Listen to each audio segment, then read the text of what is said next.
जतमध्ये वर्गणीच्या नावाखाली होणाऱ्या त्रासाला कंटाळून व्यापार बंद ठेवत व्यापाऱ्यांनी काढला मोर्चा। सांगलीच्या जतमध्ये वर्गणीला कंटाळलेल्या व्यापाऱ्यांनी थेट दुकान बंद ठेवत मोर्चाकडून निषेध नोंदवला आहे।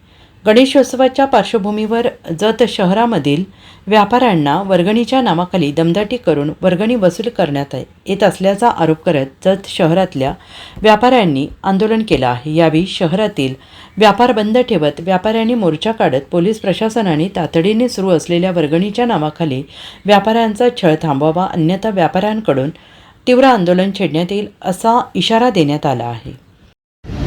आज जे व्यापाऱ्यांना त्रास व्हायला लागला आहे त्या व्यापाऱ्याच्या बंदच्या संदर्भात सगळे व्यापारी एकवटलेले आहेत। प्रत्येक दुकानात जाऊन धमकवणं किंवा जबरदस्तीने वर्गणी मागणं हे सर्व दुकानदारांना अन्यायकारक व्हायला लागले आणि हे कुठेतरी थांबलं पाहिजे आणि सर्व दुकानदारांना जो त्रास व्हायला लागला यातून मुक्ती मिळण्यासाठी पोलीस प्रशासनानं आणि लोकप्रतिनिधींनी यात लक्ष घालून हा वर्गणीवर होणारा जो त्रास आहे हा व्यापाऱ्यांचा त्रास थांबवा एवढी सर्व व्यापाऱ्यांची मागणी आहे। ती मागणी मान्य करा।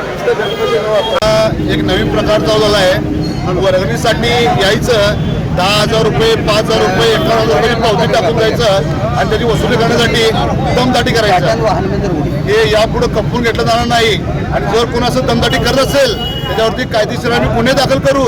याचं पोलीस प्रशासनाने गंभीर दखल घ्यावं। जर होत नसेल तर यापुढील काळात व्यापारी रस्त्यावर उतरू आणि जी ताकद आहे व्यापाऱ्यांसाठी ती दाखवून देऊ आम्ही।